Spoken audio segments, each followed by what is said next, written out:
شدید بارشوں، بھارتی آبی جاریت کے نتیجے میں سیلابی ریلوں نے پنجاب میں تباہی مچا دی۔ درجنوں دیہات، راستے، عمارات ڈوب گئی ہیں۔ لاہور سے سیالکوٹ کے لیے ٹرین سروس بند کر دی گئی ہے۔ مزید 5 اضلاع میں افواج طلب کر لی گئی ہے۔ دوسری جانب اقوام متحدہ نے 6 لاکھ امریکی ڈالر کی ہنگامی امداد جاری کر دی گئی ہے۔ برسوں سے اناج، سبزہ، ثقافت اور انسانی ہمدردی کی پہچان رہے ہیں، آج پانی کے ایک بے رحم بہاؤ کی گرفت میں ہیں۔ دریائے ستلج، راوی اور چناب میں شدید طغیانی کے باعث اب تک 17 افراد جاں بحق ہو چکے ہیں۔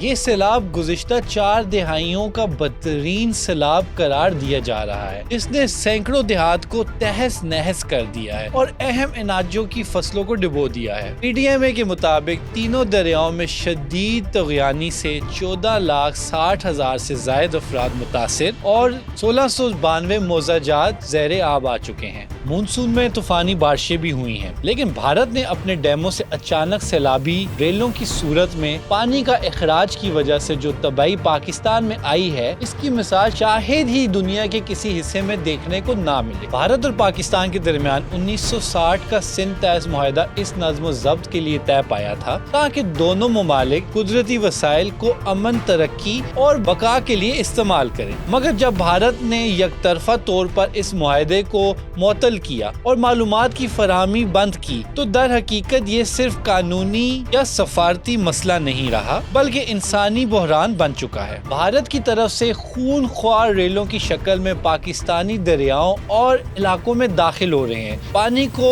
باضابطہ طور پر آب جاریت کا درجہ دیا گیا۔ اس بھارتی جاریت کے بارے میں خدشات اس سال مئی میں پاکستان کی طرف سے ظاہر کر دیے گئے ہیں، جب بھارت نے عالمی قوانین کو پامال کرتے ہوئے یک طرفہ طور پر سندھ طاس کے اس معاہدے کو معطل کرنے کا اعلان کیا تھا۔ اس کے چند دنوں بعد اس نے پاکستان پر حملہ کر دیا۔ گزشتہ 3 سالوں سے بھارتی ہٹ ڈرمی کے باعث پاکستان اور بھارت کی انڈس واٹر کمیشنز کا اجلاس بھی نہیں ہو سکا۔ دونوں ملکوں کے درمیان انڈس واٹر کمیشنز نے آخری اجلاس 30 اور 31 مئی 2022 کو نئی دلی میں کیا تھا۔ سندھ طاس معاہدہ پاکستان اور بھارت کے درمیان 2 طرفہ عالمی معاہدہ ہے جسے بھارت یک طرفہ ختم نہیں کر سکتا۔ آبی ماہرین نے خبردار کیا ہے کہ پانی کے تحفظ کے لیے فوری، سنجیدہ اور عملی اقدامات ناگزیر ہو چکے ہیں۔